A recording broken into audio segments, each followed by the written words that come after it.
Greetings, everyone. I'm Vince Staley, Executive Director of Media Impact Funders, and I want to welcome you to our Media Impact Forum session on environmental media grant making.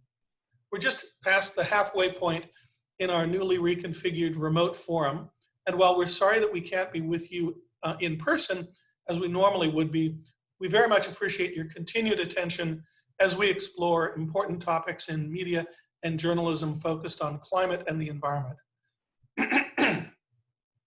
Today's program is extremely important to us at Media Impact Funders because it will focus on our brand new report, Environmental Media Grant Making, How Funders Are Tipping the Scales.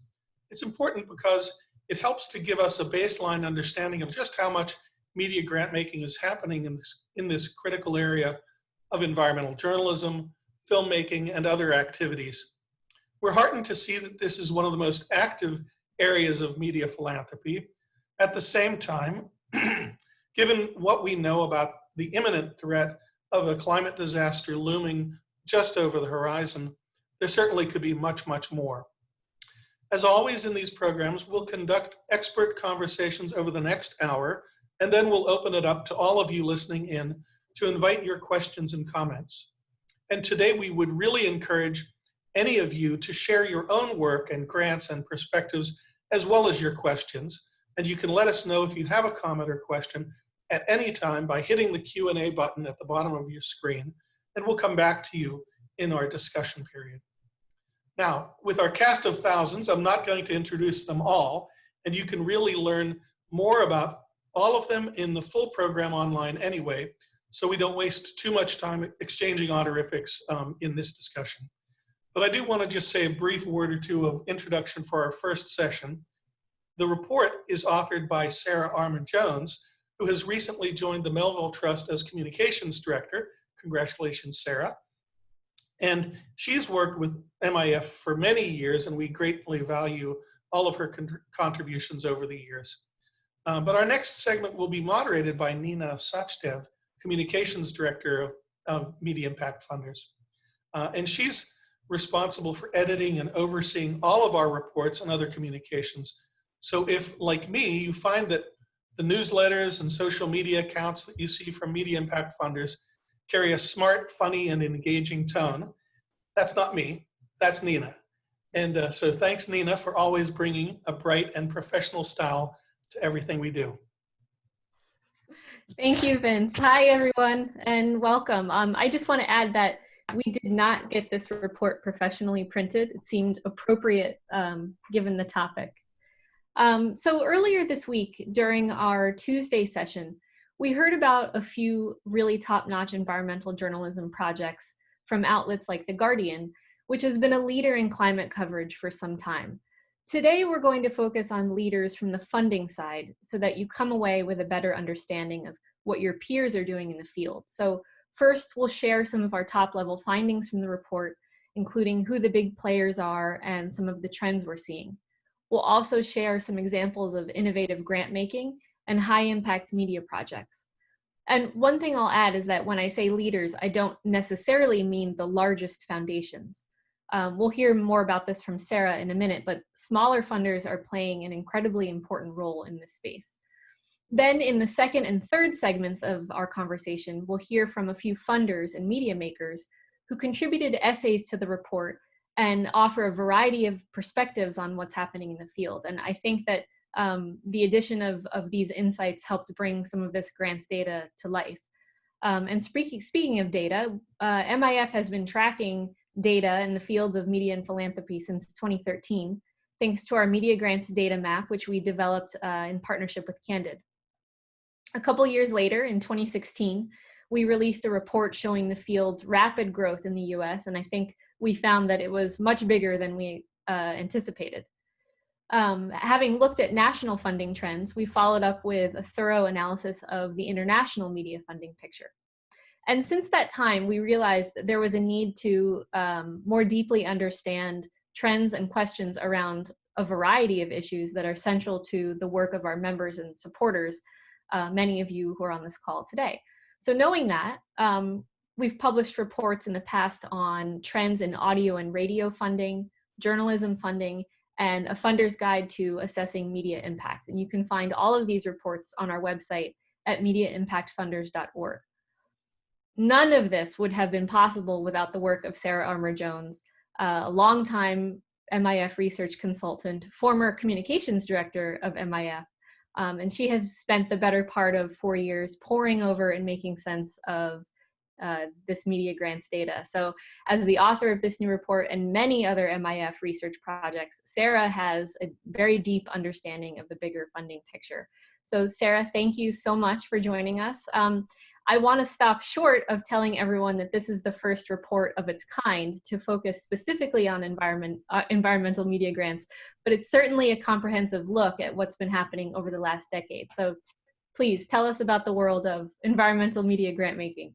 Thank you, Nina. I really appreciate that. That's very kind. And I want to say thanks to MIF for letting me continue to explore the data in the Media Philanthropy Data Map. I want to note, for those of you who don't know, that the map is totally free to use. It's accessible on the MIF website, and I think we've put up a link there. There are tutorials and video instructions in the frequently asked questions section, so I really encourage you to check it out. So I'm going to go ahead and share my screen and just run through a little bit here of some slides.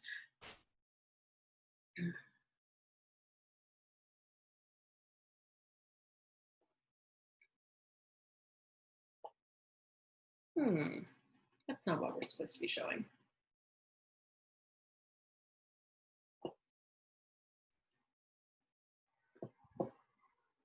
All right. Hopefully you can see that. Nina, can you just confirm that you're seeing slides? Yes, ma'am. Okay, great. So to me, the big takeaway of this whole report is that environmental media philanthropy was a pretty slow burn at the beginning, and really for too long, especially given the scope of the problem. But I'm happy to say that the flame has caught, and we're seeing really positive trends in giving across a range of media types. So you'll see here the sort of 2009 through 2018 comparison. In 2009, US-based funders gave only 7.8 million in media grants for climate change, and that number's bumped up to 18 million by 2018. Really small numbers in 2009 for ocean-related work, only 300,000, and that's obviously increased tenfold, but only 3.8 million. So given the scope of the problem, I'd really like to see these numbers much larger. I was reflecting earlier this year, we've been working on this report for a while, and I was thinking how we might be incorporating the Australian wildfires into our discussion back when that felt like that was going to be the biggest story of 2020. But between the Australian wildfires and of course the tragic consequences of wildlife markets and human encroachment into wild lands, I really think we're at a point where we need to see much greater and more robust funding around environmentally focused media. So as we say in the report, without environmental media, there is really no effective environmental movement. Because environmental work is so broad, in the report we highlighted 4 areas of work: wildlife, conservation, climate change, and the ocean environment. And obviously there's a lot of overlap between those sections. But what we wanted to do was to give a sense of the projects being funded. We wanted to break it down and sort of show you how funders are applying their funding, what types of media they're really looking at. So over the next couple of slides, we have breakdowns of the media types. And so you can see there have been, sorry, I just need to move my camera here a little bit. So $12 million in media grants for wildlife, and you see the breakdown. And I want to just note that media content and platforms, that's like documentary, film, radio, platform, more of the sort of production value type work. And I will just help us move through the next slide so that you can see the breakout here. 56 million in media grants for conservation, with media applications and tools, which is generally geographic information systems is typically what that falls into. Then we have 81 for climate change, which is positive to see that uptick given the 2009 numbers. And 18 million in grants for oceans, which I feel is pretty small. The other thing that the report includes is the top 10 funders across these environmental areas. So you see, who major players are and the scope of their funding, which I think is really helpful. And as Nina mentioned, it's not always the largest players that we've seen in other areas of media philanthropy. So I'm gonna pause on that and turn this back over to Nina for some questions and see if I can stop sharing my screen for a second. So Sarah, I know from working with you on these reports over the last few years that taking a massive amount of raw data and turning it into something meaningful is not easy. But you've turned this research into a really organized snapshot. And so, and I know that in particular, this data set was difficult to sort of wrestle to the ground because of the way it was coded. So can you talk about your methodology a little bit? And more importantly, what surprised you, if anything, as you were doing your research? Sure. So the challenge that I ran into with this report was the level of data cleaning that I had to do.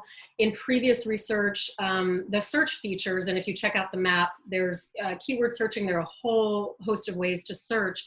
But for this, the search features in the data map didn't get us quite as close. So for example, if you use environment as a keyword search, it will bring up things, grant descriptions that include things like the classroom environment or the political environment. In the same way, grants for conservation produce data that would include art and book conservation. So it required a little bit more review and data cleaning. And then obviously, environmental work is so broad and it often overlaps. So what we did and why those sections on the slides that I showed you were broken out, we selected for 4 primary areas of environmental work to see how a range of funders are supporting different types of media, and also to showcase areas that are seeing the most growth and where there are gaps. In terms of what surprised me, I'd say 3 things. First, how shockingly low the numbers were in 2009. I've been doing research in this data map for a while, as you mentioned, and I knew based on previous map research that the funding would have increased since 2009, but I didn't expect to see the small amounts of giving a decade ago. The second was how much support has gone to telecommunications. I assumed that there would be a lot of geographic information systems and media content and platforms, but not necessarily telecom. And just as an example, a telecom grant for wildlife came from the Moore Foundation to support the use of wireless sensor networks and advanced imaging technologies at a natural reserve system in California. And so that was sort of surprising and interesting to me. And then finally, I'd say, as we sort of alluded to, there aren't as many large-scale funders. So other areas of focus, like media philanthropy, focusing on education, for example, includes funders giving in the tens or hundreds of millions of dollars themselves. And environmental media doesn't have that level of giving from single funders. And so you can look at that from the downside, but then you could also say, the good news is that smaller funders really can play a very strong leadership role, which is, to me, very exciting. Yeah, that is exciting. And I think we made a conscious decision to include those smaller but innovative grants because it's so important to reflect back to the network the full menu of what's possible. Can you talk about some of the more compelling examples of grants that you found? Sure. So there's a ton of great content to choose from, and I really encourage everyone to explore the examples and links within the report. There's just great stuff there: journalism, documentary film, impact campaigns, and on and on. So obviously we don't have time to do that today, but I can highlight a few projects. The first is funded by the Tiffany Foundation for Conservation International, and that's for Valence Reef, which is a virtual reality film focused on protecting Bird's Head seascape in the remote islands of Indonesia. And we'll put a link to that clip in the chat function so you can check it out. And I would say be sure to move your cursor around to see the 365-degree view. It's pretty amazing. Another really terrific project is the Years Project and the Years of Living Dangerously series. So that's a TV and internet project dedicated to finding solutions to climate change. And it features leading voices in culture, business, and activism. That has wide philanthropic support, including Barr and Ford Foundations. And I thought it did a really especially good job of dynamic storytelling and I want to say a meaningful use of well-known media makers and entertainers. It feels a little bit more, authentic. And we'll also put a clip into that. And I think the clip that we have there is from the 6 Extinction series, and it features a wonderful story about elephant conservation and the impact of climate change. And then finally, iNaturalist is a wonderful community science project. And that helps backyard scientists identify the plants and animals around them, connect with a global community of over 1 million scientists and naturalists, and it creates research quality data for scientists working to better understand and protect nature. And one of the things that I really liked about it was that it helps people connect with and contribute to science in our natural world. And we know that that's essential if we want people to protect our natural world. So I thought that that was a particularly cool tool. iNaturalist is a project of the California Academy of Science and National Geographic with support from the Goldhirsch and Moore Foundations. And I think we're gonna run a clip just to give you a sense of that.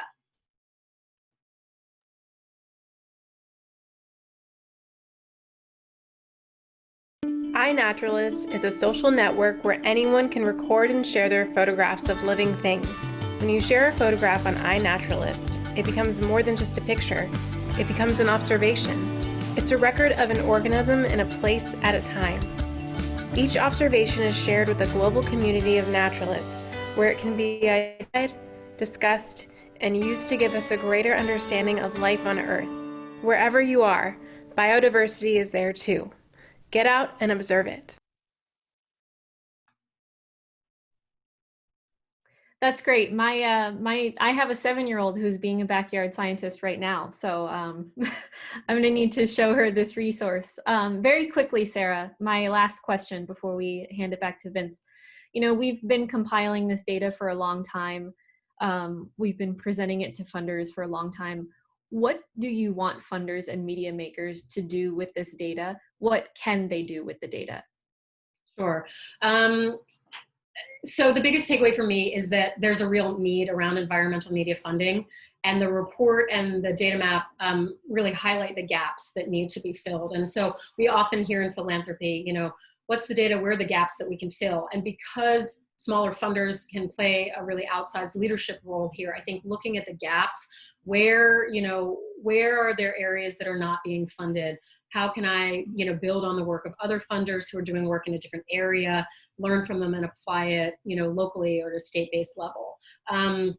Climate change and environmental health is an issue for everyone. If 2020 does nothing else, it teaches us that. And I think, if you fund an education, there's environmental education work that needs to be done. If you, fund in the justice space, there's a huge need in environmental justice. So the short answer is environmental media is work for everyone. And I think the report can really highlight some areas that can fit in a really important way into existing portfolios or possibly expand portfolios. So look for the gaps.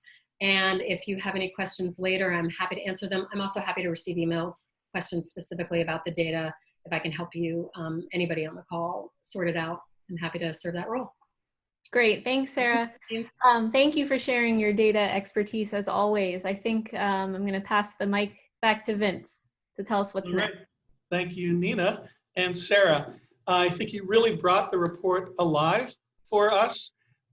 It's such a rich report. It's not long, it's not too long to read, folks, but it is really rich with examples for anyone to be inspired to do their own grant making. And the other thing about this is it includes really thoughtful essays from contributors. And we're going to hear several of those from several of those authors in just a moment here. But before we do that, I want to show just a short clip of encouragement from a major media personality, Chris Hayes from MSNBC's All In with Chris Hayes, who, among other things, I think also participated in the Years of Living Dangerously project, as well as covering the climate and the environment in his own programming. And he has a message for all of us as funders.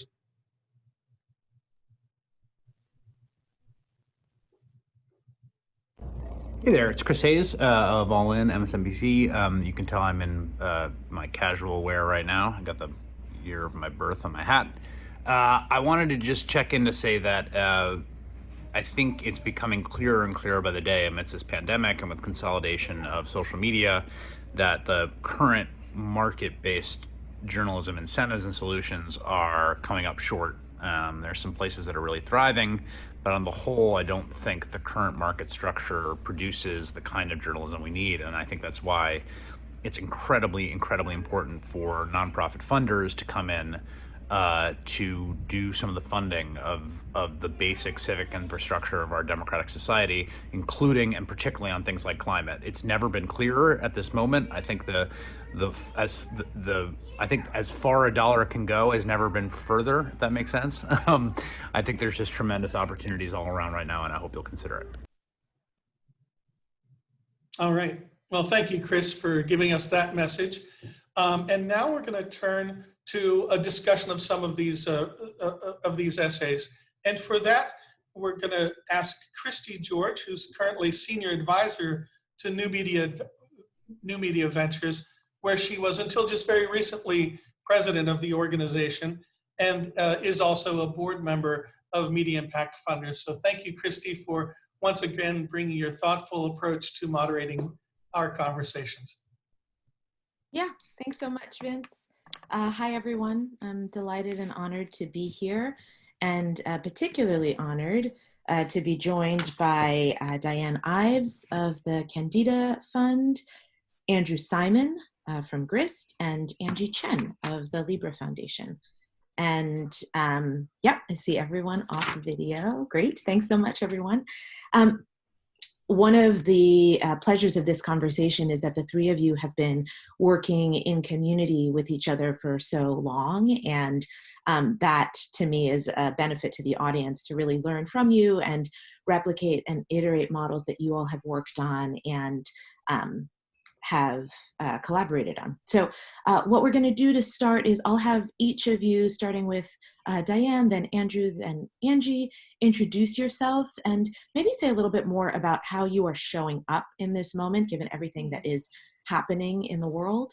And then we'll move to questions to each of you and then into a conversation. So Diane, why don't we kick it off with you? Great. Thank you so much, Christy. My name is Diane Ives. I'm a fund advisor at the Candida Fund. And I'd like to acknowledge that I am living on the ancestral land taken from the Piscataway Conoy people. And I am living in a place where there is a long history of Black lives lost to white supremacy. Most recently, I want to say the name of Finnan Berry, who was murdered by Montgomery County Police in February of 2020. So as an environmentalist, I show up today knowing that all things are connected and how we treat people is also how we treat the planet. And I'm looking forward to our conversation. Thank you, Diane. Andrew? Yeah, thank you so much for that, Diane. I appreciate that. I am Andrew Simon, the Director of Leadership Programming at GRIST. I've been with the organization for almost 7 years now, helped launch a few projects, including the GRIST 50 and a journalism fellowship. Currently working on Environmental Journalism Color Initiative, which I think we'll get into in a bit. And yeah, I think what I'm showing up to today's conversation with is it's probably an understatement to say a mixed feeling of emotions. I will say within this awakening of protests and racial injustice, I think even just in the context of media, there have been some really open and visible public conversations around injustices just within the work that we do, which I think have been hard conversations that have been kind of muzzled for a long time. So in a way, I'm happy that they're coming to the fore, and I hope they really lead to some changes that I think a lot of us would like to see. Thank you for that. Angie? I'm Angie Chen. I lead the Environmental and Climate Justice Grantmaking at Libra, and I'm super excited to be here with Christy, Diane, and Andrew, all of whom are people I've worked with over the years. So it's a great group. Libra is a family foundation in San Francisco, and I think in this moment and all of the time, we adhere to a guiding principle that people who are the closest to the problems are the best equipped to design and implement the solutions to those problems. And so to me, it's an exciting moment to see that folks who are in the streets and really fighting for democracy and racial justice with their own bodies are getting a platform, right? And that we're hearing their stories. And so we hope that, especially in this moment, funders will be more supportive of and accountable to frontline communities. Thank you, Angie. That seems actually like a great place to start as we think about who it is we are supporting and how we can be in relationship with them. One of the things I've really admired as a former grantee of Libra is how the foundation really builds authentic relationships that are true partnerships with the people that it funds. And I'm wondering if you can say a little bit more about why and how you do that so that we all might learn. Sure. Yeah. I mean, it's definitely a process. I think because of the power dynamics of philanthropy, building relationships with grantees is something that takes a lot of time and a lot of authenticity from us. But I think the primary way that we do it is Libra, rather than having our own strategy, really follows movement ecosystems. And so we try to be guided by our grantees in terms of who we're supporting and what we're supporting them to do. And so what that looks like with media funding is that the media groups that receive funding from Libra are those that are working really closely together with movement, or movement groups that are actually telling their own stories. So one of the examples we use a lot, which we lifted up in Crystal's essay, is the Center for Story-Based Strategy, which works directly with organizers and trains them to challenge dominant narratives and to create new stories that center their own experiences. They're also embedded within movement networks, so they work really closely with a lot of the existing formations like the Climate Justice Alliance. Another example we lifted up is GRIST, and so I know that they've really been a leader, and especially Andrew and his work in building relationships with frontline communities to tell their stories. And I know Andrew and Diane will both talk about this because Candida is also doing pretty much exactly what we described without realizing Diane was writing it in her essay, but the way that they're collaborating with filmmakers to actually tell the story of communities while giving communities agency. Thank you for that. One of the things that I've been really interested in the work that Libra funds is how you are connecting narrative work to movement building work. In my role at New Media Ventures, we funded both of those things, but sometimes they are really siloed in grant making efforts. So I'm hoping that you can say a little bit more about how they're connected for you and how you sort of connect both movement organizations to narrative organizations or narrative change strategies. Sure. Yeah. So I think, I mean, especially again, back to this moment, we're seeing that stories of individuals and their struggle have so much power, especially when we're experiencing so much upheaval, right? Like folks are really moved by some of the stories and some of the media that they've seen. So especially in environment, people of color have been excluded from the main narrative for a really long time. But at the same time, they've been living on the front lines of climate change, right? So really experiencing and living stories of both struggle and resilience.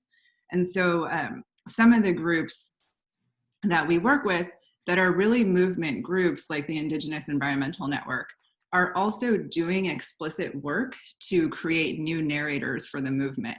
So making sure that, for instance, during the resistance at Standing Rock, that Indigenous leaders were really at the forefront in telling their own stories and working closely with selected media partners to do that. Another one of the groups that we think about a lot is the Center for Cultural Power, which it's running a program called Climate Woke, where it's really trying to organize and connect organizers who are in community with storytellers who are writers and actors so that we're getting community stories and stories of resilience into popular media.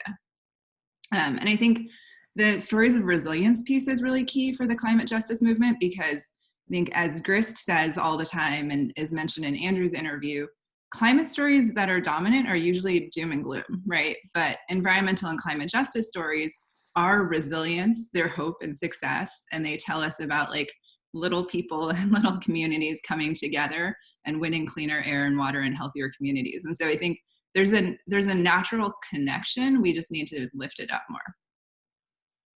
Yeah, thank you for that. That seems like a perfect segue, Andrew, to talk about your work, the work of GRIST, and particularly the Environmental Justice Desk at GRIST, which is a real model in the field, and I think can be instructive for funders thinking about how to change the narrative and really empower storytellers of color in particular.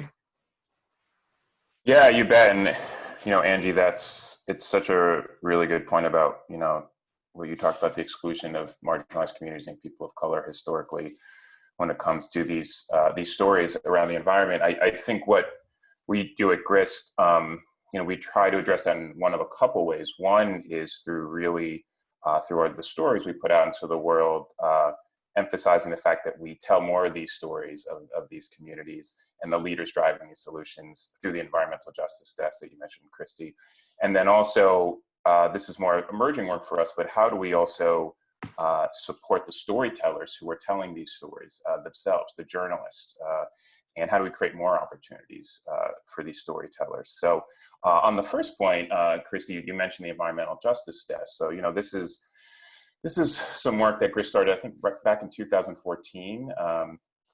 We started what we believed was one of the first environmental justice desks in the country. It began with a fantastic writer-reporter named Brenton Mock, who's currently with City Lab in Bloomberg.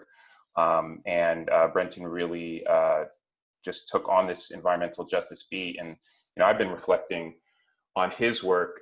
He found a way to talk about Ferguson when those protests were happening in 2014, 2015, and was connecting the outdoors and the lack of safety for people who come the outdoors to those protests. So it's really powerful to reflect on his work from that era.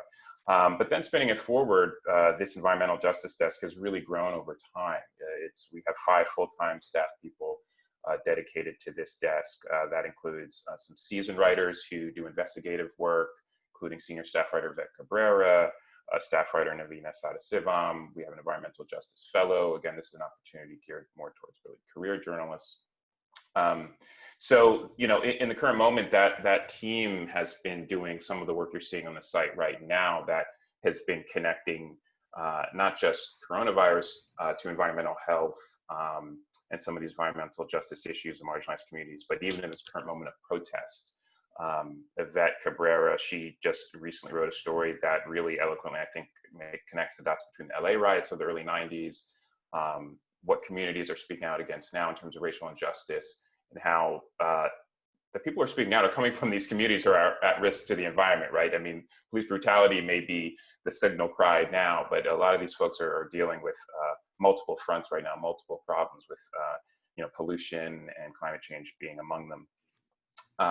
So there's examples of those stories that the Environmental Justice Desk is doing. And again, I think having a robust effort, having a full team dedicated to that can really take on the current moment from all different angles like this. And then the other piece I'll talk about is the Environmental Journalists of Color Network that GRIST is helping to seed. And I know I'm probably starting to run on a little bit, but in short, that's an early stage group that GRIST is sort of helping to launch. Notionally, what we're doing is creating this network of journalists that supports one another's work, convenes and creates safe spaces for people to kind of connect with one another, and over time really helps to build up more opportunities for journalists of color to cover environment. So over the last year, we've held several meetups. We have a steering committee in the current moment. We've just recently drafted a manifesto and a mission statement. And what we're really trying to identify right now is we actually had a work session 2 weeks ago. We're really trying to think of our public presence right now and what that means in this current moment. But I will say being able to create some safe spaces for journalists of color to convene and connect, I continue to flag that as something that's really important. And this current moment speaks to that more than any other time I can remember. Andrew, can you say a little bit more about either the tension or the connection or the questions that you are asking kind of between the safe space that the Environmental Journalists of Color Network provides and then this question of the public presence? Yeah, sure. Well, I don't know if this may not directly answer your question, Christy, but I will say this. One thing that's come up among our group and some other journalists is this notion of objectivity. I'm finding that there's some really refreshing conversations being had right now where, and especially among journalists of color, right? Those that are in this work because they want the reporting, they want the greater truth to have change in the world, and just trying to reconcile this current moment of protesting, right? I mean, it's interesting, Axios as a media organization, they just released a statement saying they're okay with their journalists going out and protesting, So there's just really some, I think, interesting conversations to be had, because going to your point about a public presence, Christy, I think that's one thing that journalists of color in particular are wrestling with, right? What is my role as a journalist? How objective do I need to be? And there's that added burden, right? We can't hide our skin color out there as journalists, right? And so if we're out there in the field, how do we negotiate that line? How do we maybe negotiate some maybe kind of more traditional notions, not necessarily wrong notions, but traditional notions of what a reporter should be and what objectivity should be. So I think we're wrestling with that in terms of a public presence. And then I would also add,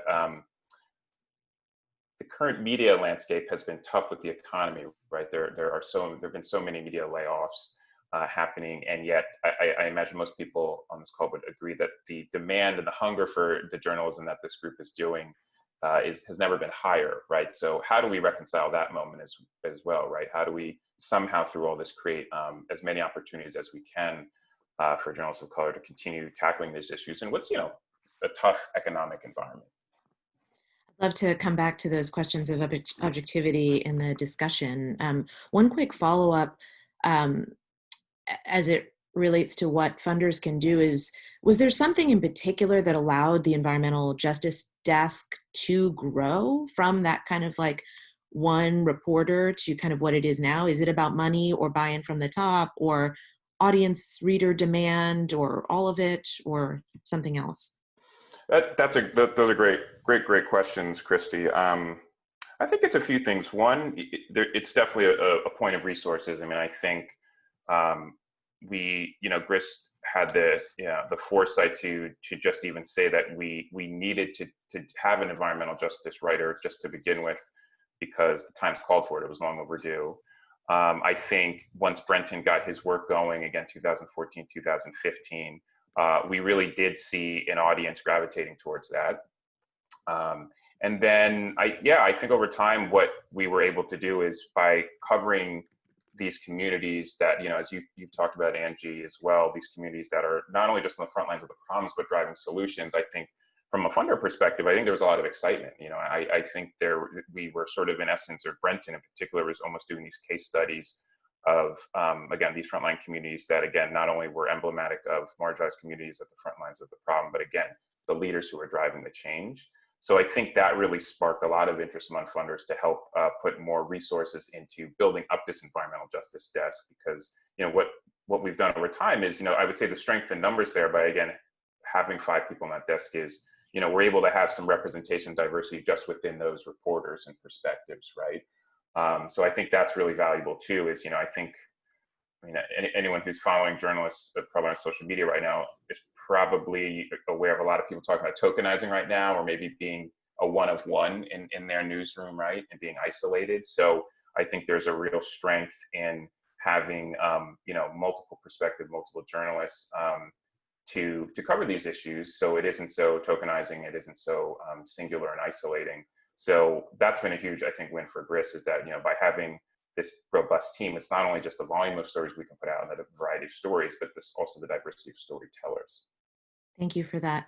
Sure. Diane, perfect segue to you, because we want to make sure we are not doing the tokenizing or like lone journalist of color, intern of color in the organization and thinking that's like some kind of strategy or solution.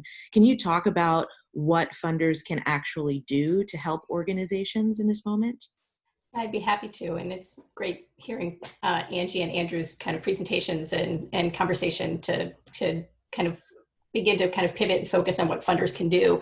I want to say we are, in our environmental media funding, we have a lot of our grantees who are on their own racial equity journeys for their institutions, which means that they are not starting in a place of being totally aligned with movements and totally aligned with communities in terms of how they tell stories, and they're not necessarily all people of color organizations. And so they're on that journey, and I feel like as a funder, our obligation is to be on that journey with them, but to also encourage them to not make mistakes. Like if they come to us and say, oh, we want to have an internship for people of color, or we want to hire our first journalist of color, to not accept that and just say, you need to do more, here's how you can do more, and to make sure that what is being resourced is the full opportunity, so that people who are coming in, who are young and hungry and eager to be media makers, actually see peers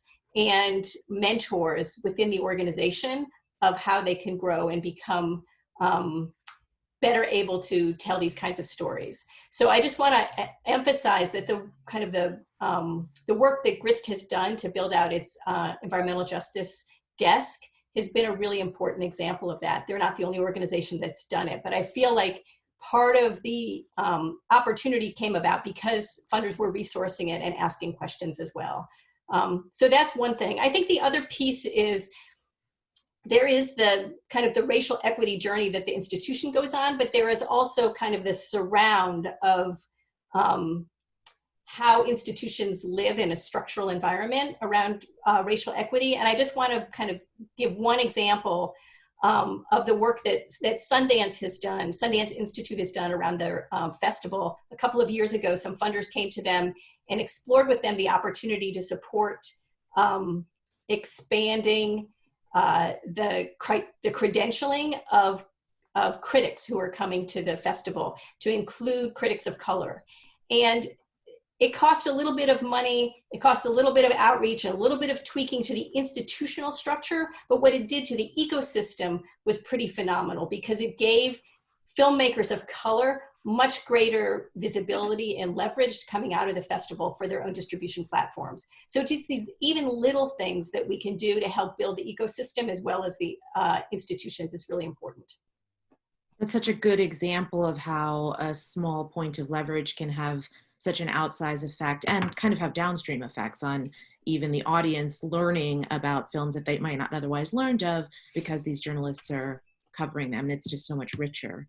I'm curious from anyone, Angie, Andrew, or Diane, if you've got other examples of how you've seen other people move along the journey that Diane references. Like, you know, there's lots of momentum in the field, but we are not where we need to be. And so what do you think is necessary in order to move people along?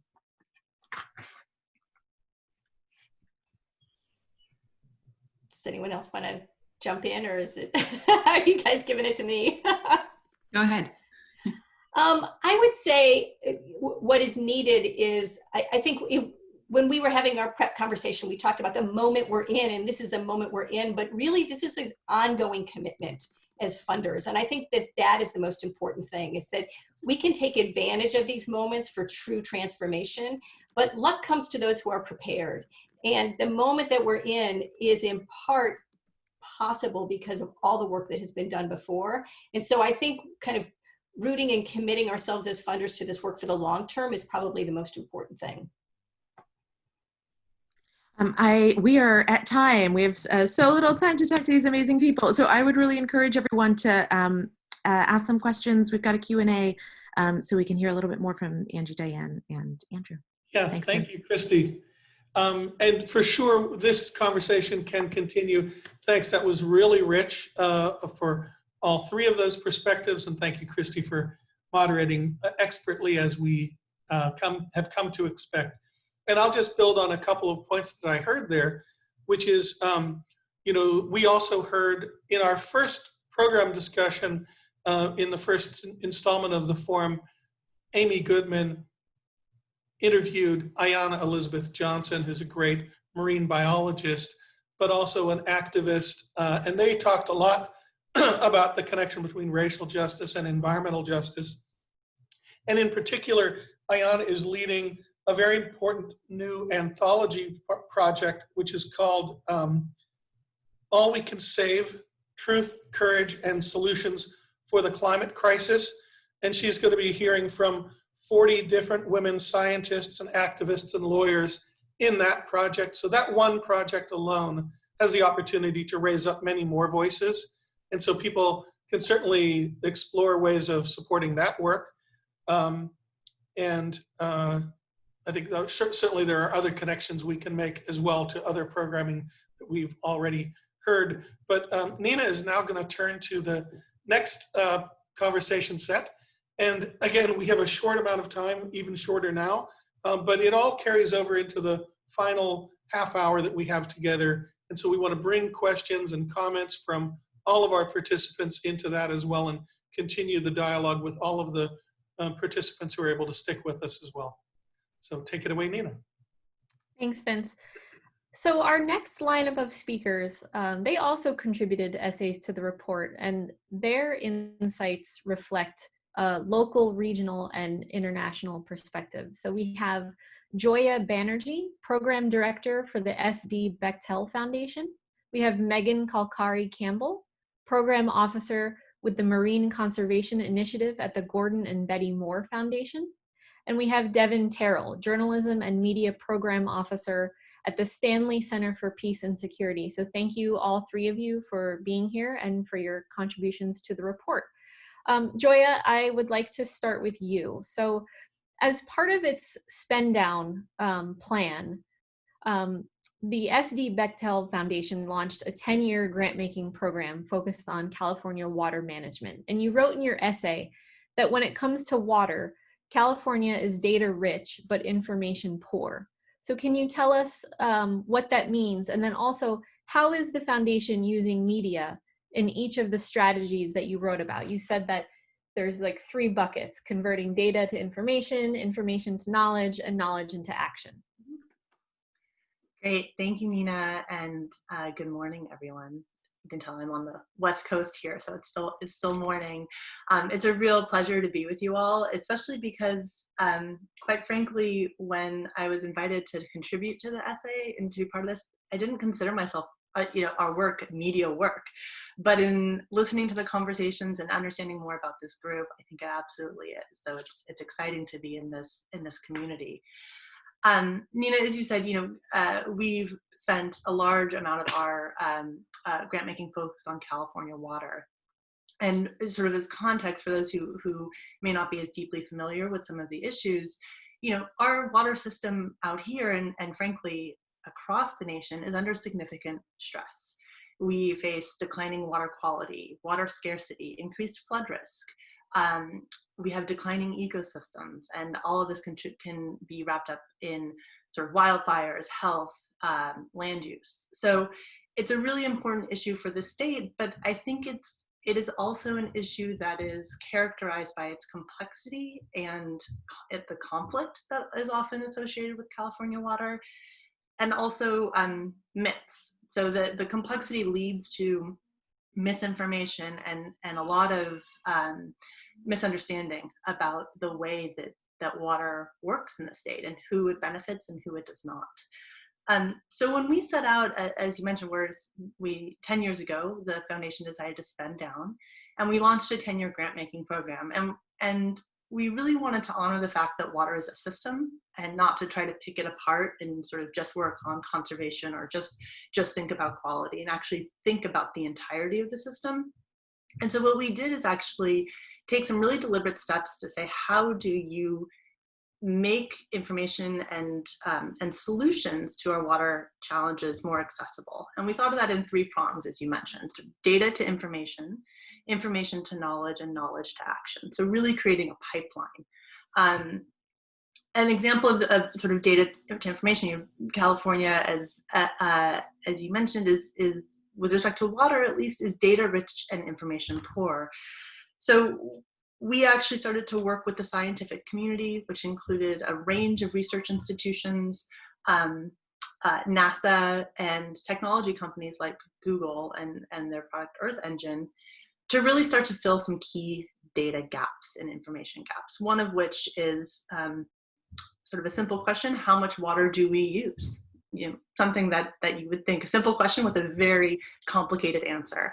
So we've been building out a platform that will be launched early next year.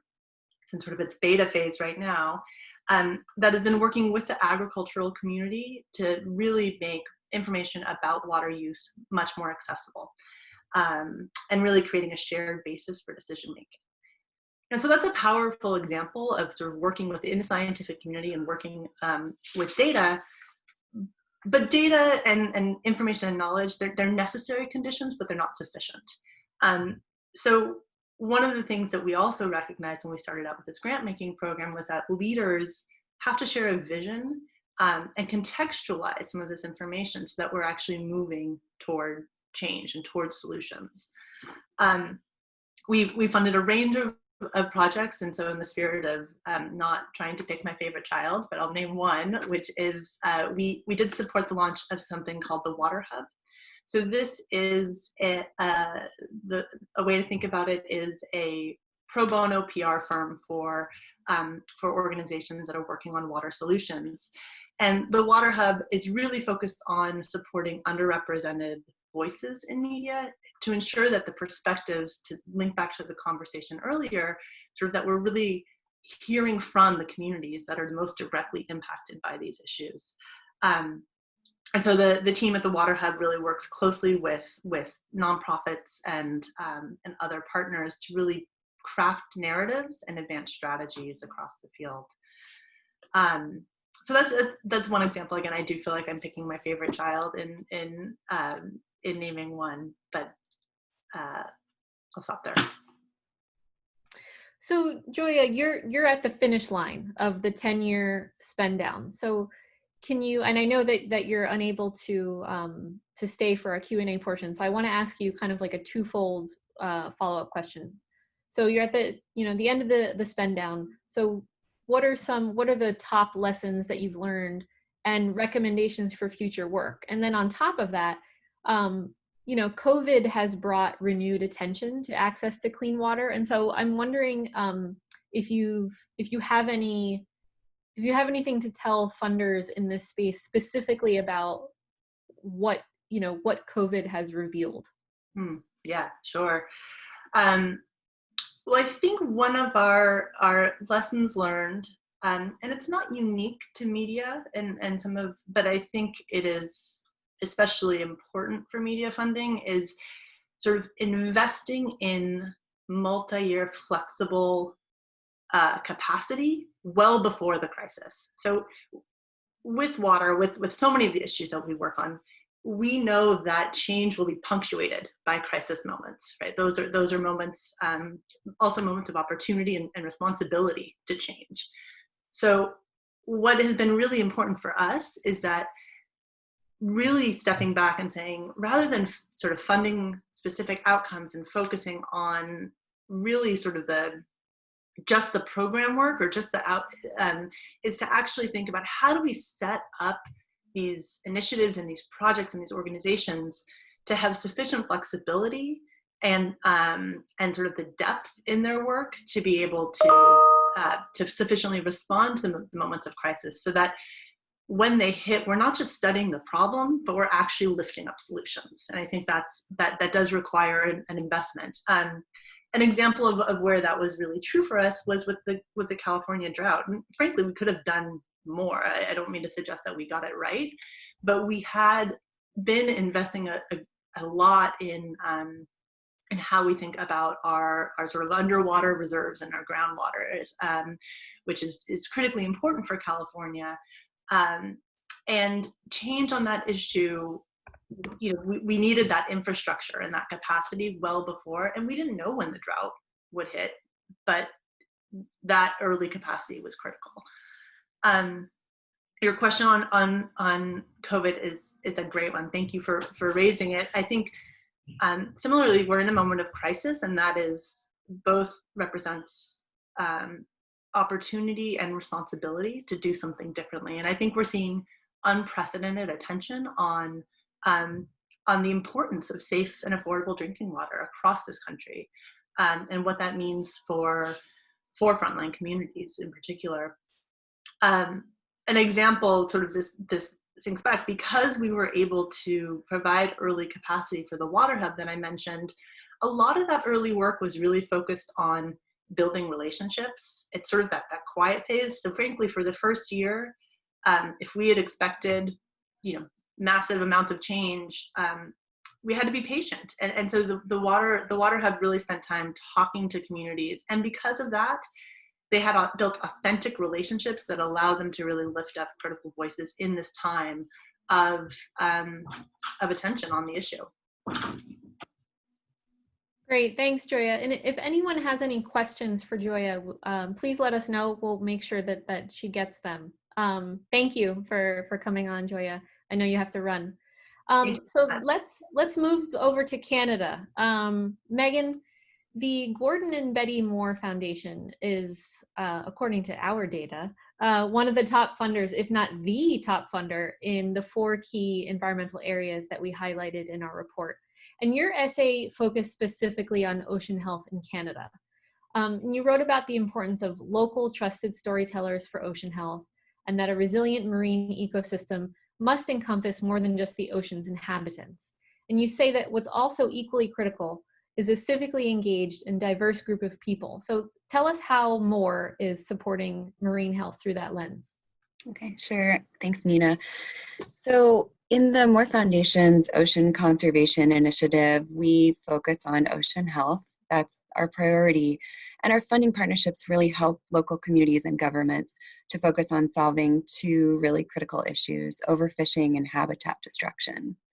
When we approach any type of funding at the Moore Foundation, we access all the tools in the toolbox and think about them really in a type of portfolio and coming together as one. The one tool might mitigate risks from another tool, or one tool might create an enabling condition for another tool to thrive. So some of these tools that I'm thinking of are like policy and law reform, advocacy, engagement organizing, public-private partnerships with different levels of government, and really anything that you can think of, lawsuits too. So when we think about the portfolio effect, all of these tools come together to help support or enable a really targeted outcome. So on that sense of a strategic philanthropy side of the spectrum. And that targeted outcome could be something like a network of marine protected areas are established in British Columbia, or a First Nation has the tools or skills or whatever resources that it needs to drive forward an Indigenous area. So with this frame, it becomes really clear that media is one of those tools in the toolbox, and that makes really good strategic sense for all of us to be funding.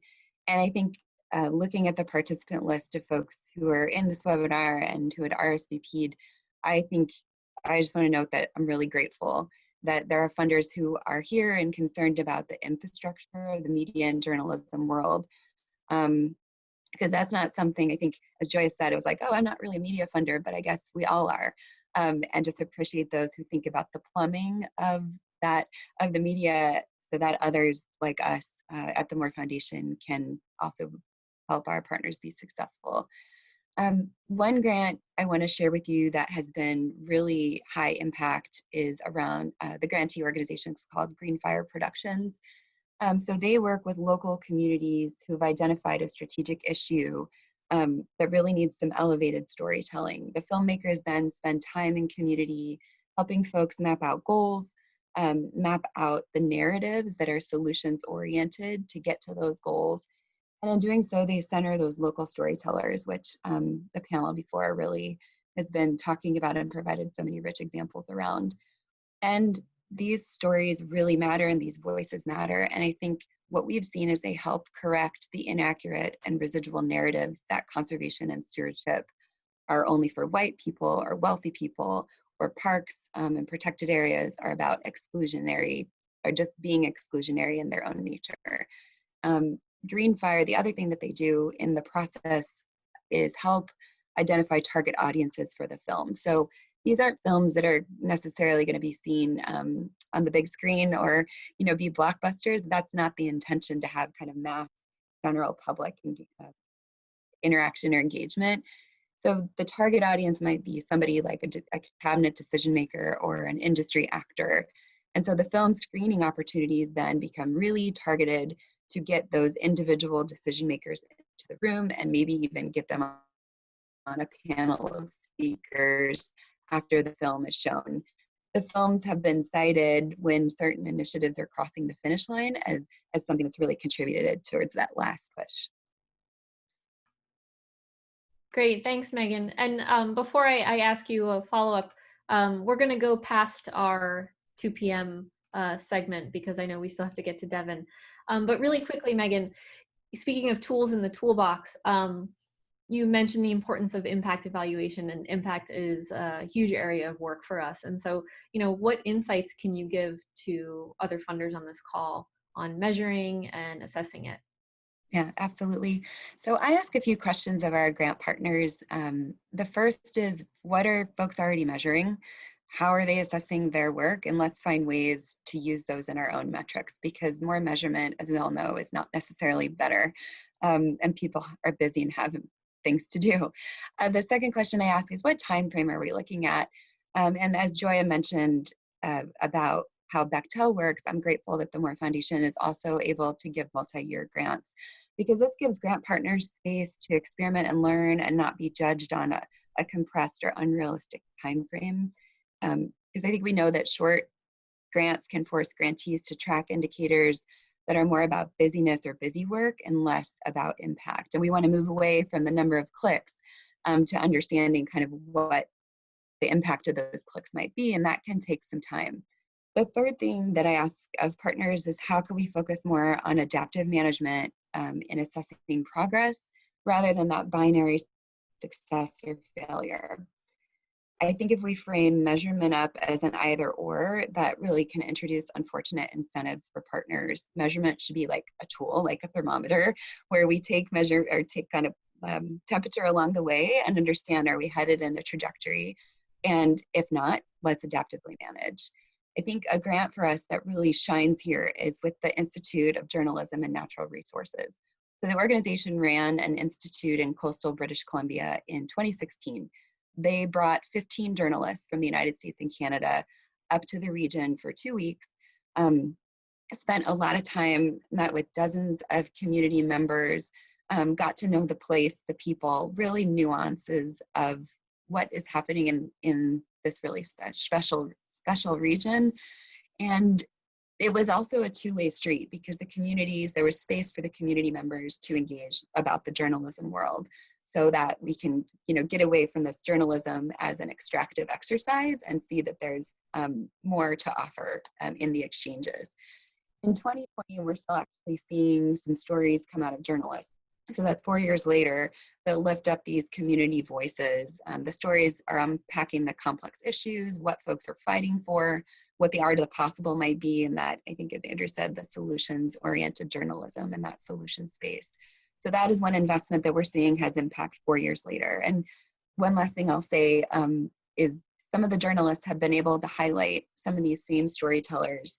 Recently, the Indigenous Guardians are the eyes and ears for many nations who are on the water patrolling, measuring animals or observations. And these Guardians have actually now become first responders during COVID, as many of the nations have closed their territories to any outsiders. And so they're putting their lives at risk to protect their nations and the cultures of all of these communities. And so it's been fantastic to have that amplified and have those people's voices be heard. Great, thank you, Megan. Those are really great insights. If anyone has any impact-related questions for the Q&A section, Megan has anointed herself the impact expert. Okay, let's get to Devin. Hi, Devin. Thank you for your patience. So Devin, the Stanley Center is a globally oriented private operating foundation committed to collective action and policy progress on 3 core issues, one of which is mitigating climate change. So while the Stanley Center isn't a grant maker, it does leverage strategic partnerships to enable critical climate journalism at the policy level. Can you tell us what that looks like? Yeah, sure. So that's right. We aren't a traditional funder or grant maker, but I know that there are actually many members of this group that feel like they don't exactly fit in. As Joya mentioned too, somehow we don't fit the profile of other media funders. But I think that the report and the contributions from others that have been on this panel really show that there are so many different ways to support good and much needed journalism in the environmental and climate space. This is really a global crisis that demands all hands on deck, from organizations that are big and small. And there are different ways that we can effectively contribute to solutions to this. So one way that we have found our way to contribute is primarily in the international climate policy space. So we, as an organization, focus on peace and security challenges, and specifically global challenges that can't be solved by one country or actor alone. So obviously, climate change is one of those challenges that really requires cooperation and collective action and transformational changes in the way that we interact with our planet.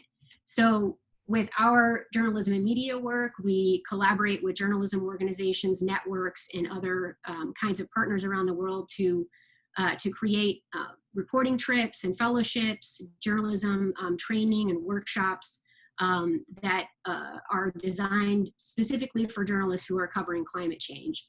And we've zeroed in on specifically helping journalists better understand international climate diplomacy and the UN Framework Convention on Climate Change, or the UNFCCC, if you've heard that acronym out there, the annual UN climate talks, and at least international spaces where countries are essentially shaping how they're going to implement the commitments they've made as part of the Paris Agreement.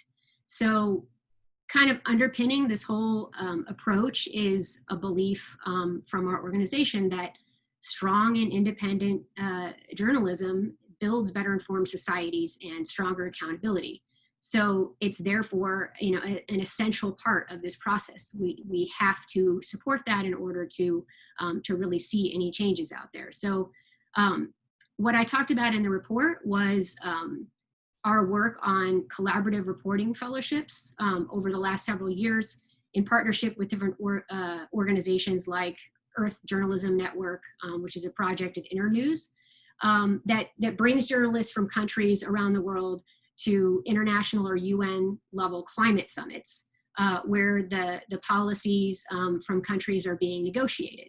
So journalists from non-Western countries, or countries that are typically very much underrepresented in these venues, even while decisions that leaders are making and are just as critical, if not even more critical, to the countries most impacted by climate change.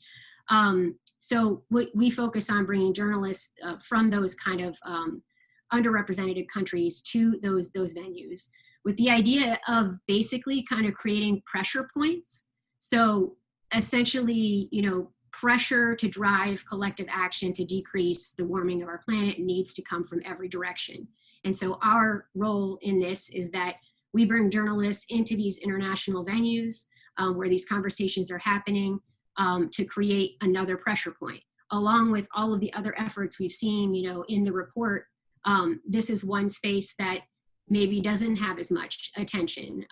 And so we feel like, bringing journalists there to hold power to account, to ask tough questions, to inform audiences that are not included in these conversations, and actually bringing those voices into these venues, they are able to create a fuller picture of what's actually happening there.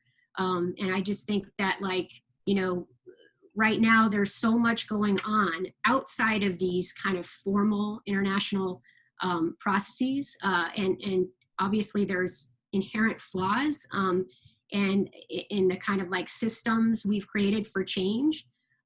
But when you have journalists there that are looking at the entire picture, including the protests that are happening around these meetings, the indigenous populations that are bringing their representatives there to talk about things that have been ignored for years. Those stories are getting covered by the journalists just as much as the negotiating point that was either won or lost in the conference itself. So that's kind of our approach, is bringing journalists into these things and creating sort of a runway to them being able to actually cover these conferences well, because they're very complicated and difficult to navigate. And so there's a kind of a training and a learning process for understanding what's happening there and how to make it relevant to their own audiences back home. So that's just one example of something that we do, but it's that, finding that space at the international policy level that we feel complements the kind of work that everybody else has been talking about. And Devin, similar to the question that I asked Joya, what about COVID and your work on the global stage? Has that changed anything? Does it move you in a different direction or reveal anything else that's urgent? Well, part of our work looks at these, intersections of climate policy and other sectors like health and finance. And our journalism and media programming, can be very flexible in that sense. We can figure out where we want to put our efforts and resources, after sort of surveying the needs and what the landscape looks like. But that said, COVID has completely upended our normal approach to things, because we were focusing on, bringing into international venues. So it means travel, obviously, people coming from all over the place and convening, essentially. So by not being able to do that, we've had to get creative about, how we can still, accomplish these things without actually bringing them there. But what it points to, I think, for us is that, these kinds of discussions are still happening, at the global level.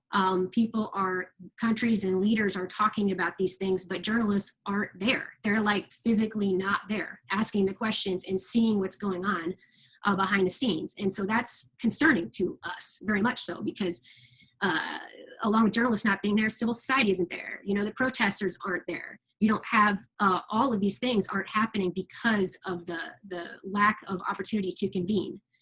So that is something that we're trying to work around. We have come up with a number of different ways to work with our partners to continue to engage journalists and help them kind of continue to sort of track these stories and get them ready for when we actually can convene again, to be prepared to do their jobs, with as much effectiveness as possible. Great, thanks, Devin. So I think we're way over time, but that's okay. Vince? Yeah. Take it away. No, absolutely.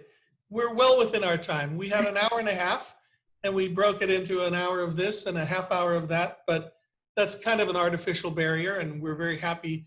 We know that we crowded the stage with talent, and so we just let the stage out a little bit and to make room for all of the contributions. It was a really rich dialogue. I want to thank Nina and Christy for leading it, and all of our panelists for contributing to it. I have asked our panelists if they want to think about questions for each other too, as well as asking the attendees for questions. I just want to make a couple quick observations. One is that this dialogue is rich in its own right, and there's so many connecting points we can make within this discussion, but also this program is also connecting to our previous programs, maybe our coming programs as well. And I can think of Megan's comments about sort of Indigenous voices and making sure that we're going to the front lines to hear from the people themselves and not just helicoptering in and observing as an outside observer. That's something we heard very clearly in our second session on June 11th, sharing stories from the front lines. And so I would encourage people to go back, if they haven't heard that conversation, to hear from the Global Press Institute and Witness and others about that really rich discussion that definitely reinforces what Megan was saying there.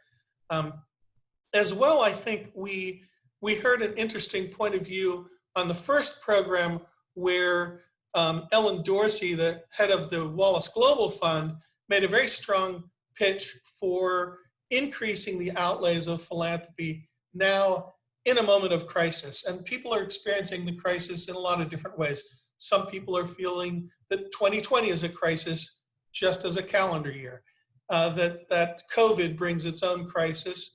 and that the campaign for racial equity that we're all experiencing, on the streets of our cities nationwide and around the world, for that matter, is creating its own sense of urgency. And that for all of these reasons, foundations should think hard about increasing their outlays, maybe doubling their grants budget, maybe thinking strongly about sunsetting, spending now and accelerating the time in which you spend your resources.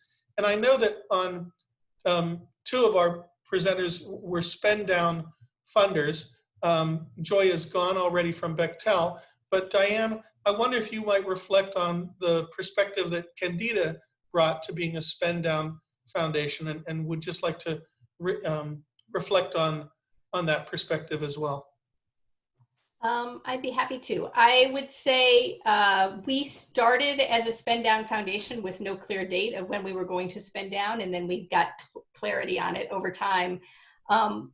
But for us, it has always been this really important balancing act between kind of investing in the here and now in the moment that we're in, because that feels very much like the resources that we have, and investing for perpetuity, even though we aren't going to be here for perpetuity. So for us, it's really about embedding in our grantees the capacity to keep doing good work long after we're gone. So it's an interesting dynamic that we have, where we feel like as we see these moments, we want to lean in and be as helpful as we possibly can with our grantees. But what we really want to do is lean in with capacity for them to be their own best selves, because there will be plenty more of these moments moving forward. Great. Does anybody else want to reflect on the urgency of the moment and the need to accelerate spending? Anybody else have a perspective to share on that? Not forcing. I'd be happy to jump in. So I think Vince knows, and some of our partners know, but Libra actually made the decision last year to double grant making for 2020. And that was when we only knew about a couple of the crises that were happening, right? So we knew there was a climate crisis and a democracy crisis. We did not yet know that there was a public health crisis and a racial justice crisis. And I think when the board made the decision, it was really focused around this year being super pivotal and not wanting to look back and wish that it had done more. They also made the decision to invest all of that increased payouts, an additional $25 million on top of planned $25 million in payout, in existing grantees, because they didn't want, I think there's a tension between responding to the moment and investing for the long term, like a lot of folks talked about.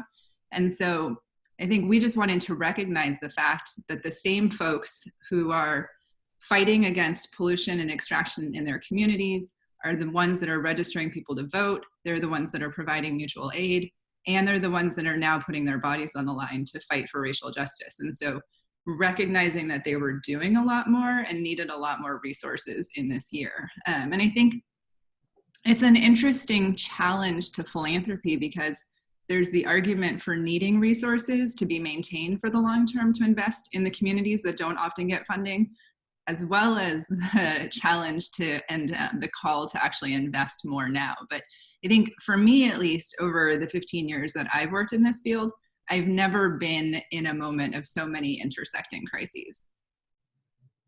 Yeah, I would concur with that point, and I've been in the field, covering the field in one way or another for more than twice that long. And certainly there's always been the perspective that philanthropy can do either. They can be an important player for the long term and have a long view, and that's important. But I think certainly the urgency around climate, which is the primary point that brought us together in all these programs, raises the question, will there be a tomorrow in the same way that we have always thought? Because the crisis is that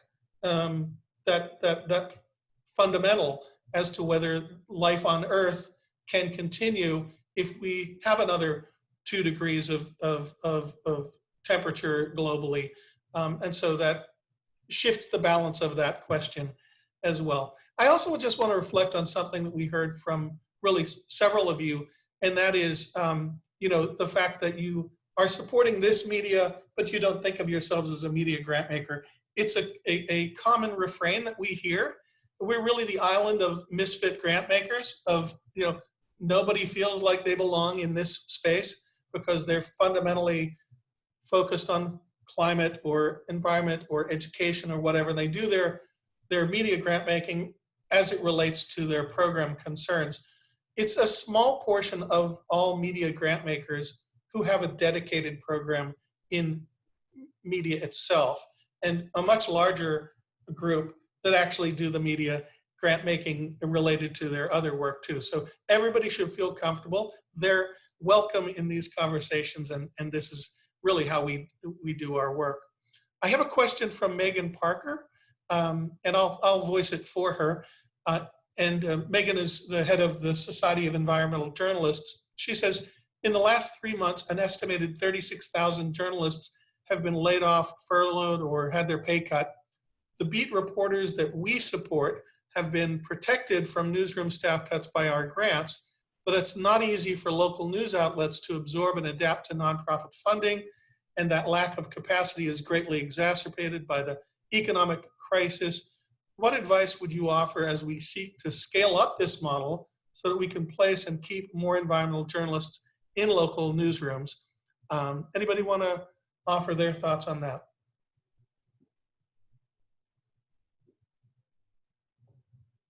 Don't all start at once, but somebody's got to take their mic off. I'm going to call on Andrew Simon if nobody else steps forward. Well, it's funny because I was reading your question, Megan, and I sort of have the same question myself. You know, I mean, Yeah. GRIS, we're in the position of being a nonprofit media organization that's been around for 20 years, and we've been very thankful to be in the position where we have been able to kind of pivot our coverage with the time, you know, in really rapid time. So I think we've been in a fortuitous position from that respect. It's a great question. I wish I had the answer, Megan. I wish I did, because it is so important, and you're asking the right question of, you know, these institutions that have been on a business model for decades, maybe even more than a century, right? How do you pivot in the moment? That's a tough question. I wish I had the answer. It's the right question to ask. Anybody else want to offer? I'll say just a word. I feel like the challenge that we're looking at is one of a broken system, a broken economic system, and trying to kind of right-size businesses as they currently exist for a broken economic system is never going to work. And so engaging in the larger conversation about economic justice is probably going to be an important way of thinking about how do we make sure that we have the kind of reporting capacity that we want and need. And with the perspective that Andrew talked about earlier around that we don't need to come with some false sense of objectivity to all of this. And so I would just encourage like a broader conversation. I realize people are in crisis, and there's this whole question about how people are going to pay the rent and for food. And I don't want to kind of minimize that at all. But I do feel like this moment that we're in calls for a much larger conversation about where media goes. And Vince, you raised the point about like, will we have a future to look forward to? And I would say that we do have a future to look forward to, and it's up to us to decide how much of it is going to be an imbalance of power and how much of it is going to be more equitable. And I feel like that is the moment that we're in. Hugely important. I mean, with so many shocks to the system, we might have a chance to sort of fix everything all at once rather than the incrementalism that we've had to experience over past decades. But then we have to get it right all at once too. Christy, I wonder if you could maybe switch hats from discussion moderator to expert as well. You've just wrapped up many years of work at New Media Ventures, and that organization has done really remarkable work in fostering innovation and equity simultaneously. And it's two difficult things to do simultaneously. So I just wonder if you want to reflect on your experiences there on some of what we've been talking about today. Yeah, thank you. You know, the thing that feels most resonant to me right now, and for those of you that don't know, New Media Ventures invests in both for-profit companies and nonprofit organizations that together will shift the balance of power in the US. So we have a power analysis that we bring to all of our grant making and investment work.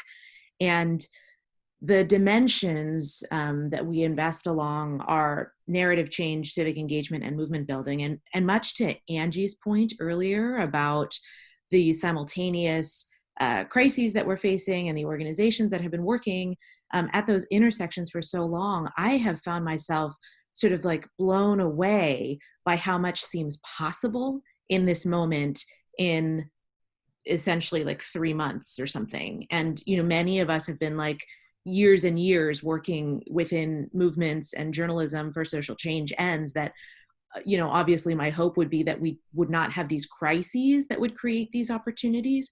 But for a long time, if I reflect back on when New Media Ventures was first starting, we were having to convince people of why media was relevant, why they should even care about media's role in elevating movements for social change, what even was narrative change. And now there is this facility within at least the funder community that these things are related. They sort of co-create one another. And to the point of what we can do now, it feels like we're not like butting our heads up against a wall trying to convince people that these problems exist. Like, it is right in front of us, and we have a kind of critical mass of people who, you know, didn't care before or didn't know it affected them. And so I find in this moment like a real possibility for us to do something about things that many of us have cared about for a long time. And I just wonder if I could follow up. There's a lot of talk about, in journalism circles, of solutions journalism. And it's not just solutions journalism, although that's important unto itself, but just solutions activism. I wonder if that's maybe a framework to bring to this, that it's not just as dire and maddening as some of the problems are. I think that some of the activism is showing that it's not just about shaking our fist at how it's broken, but also lighting the path to how to fix it. Yeah, I mean, what I find is that what is so critical about the role of journalism in this moment is that there actually are solutions in all sorts of different places for these problems that we face, and it is up to us to elevate those solutions so that other people can take them and run with it. And it's one of the reasons I was so interested in what Andrew was saying around the sort of the problematizing or the interrupting of this objectivity frame that has for so long kind of dominated traditional journalism, and the ways in which journalists of color in particular are saying like, hey, wait a minute, there's like a different way to tell this story. Yeah, so important. Does any of the panelists have questions for each other? Or any interest in offering a last word inspired by something you heard from each other? I was just inspired hearing you speak, Christy, if it's okay to jump in here, Vince. Yeah, please. Because I totally agree with what you just said about solutions. And what I would add is I would also say, even if you think of yourself as say more of a traditional reporter, right? You know, just the facts. I mean, there's still a way to approach solution stories where you're going to the change makers, you're going to the leaders, you're going to the activists, to the ground, getting their perspectives and asking how the change happens. You know, I mean, I think that's something that we try to do at GRIS, especially with projects like the GRIS 50, is, you know, not only lift up these leaders, but really as reporters, like, get to the root of how they're making change and, you know, what are they doing that's different or innovative. You know, that I think that's something that gets taken for granted. Is I think, like, when we talk about like innovation, it's sometimes we think of like business leaders or technology, but we don't also think about like what activists and grassroots leaders are doing that are also innovative, that are working towards solutions. And I think there's a way to interrogate that all, just as a journalist and as a reporter, and tell stories that, again, if you might think of yourself as a journalist advocate doing that, and that's okay. If you think of yourself as a more traditional reporter, I think that's okay too. Yeah, absolutely. Nina, did you want to offer a quick word? Sure. I just wanted to remind everyone on the call, the speakers and the attendees, that you know, we are very eager to hear about your work. We aren't just an events programming organization. We do, you know, even though I'm not a journalist anymore, I do maintain a robust publishing schedule. We do have an active news section on our website. So if anyone is interested in writing about their work or sharing their perspective to the network, it is much appreciated. Great. Thanks, Nina. Yeah, absolutely. We want to share with the network, and we really want to build the network. That's what we're trying to do here for anybody who's viewing in real time or on the recording at any point in the future. And while we are not just an event producer, we are still an event producer. And the next event we have is next Tuesday, June 23rd. It's going to be a really fascinating set of discussions, taken for granted, looking at our relationship with the planet. We're going to hear from a couple of really great National Geographic storytellers, Pete Muller and Ian Urbina, in dialogue with the head of storytelling at National Geographic, Caitlin Yarnall, who happens to also to be a board member of Media Impact Funders. And we're going to hear from a couple activists on the front line as well, Vic Barrett and Michael Primo, who are storytellers as well as activists too. So it should be a really interesting program. Hope to see you back with us on Tuesday. And thank you for all of your attention and your contributions, all of our panelists. Thank you for a really rich discussion today.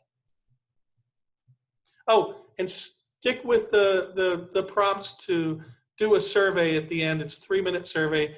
Please let us know what you thought. Thank you. Thank you.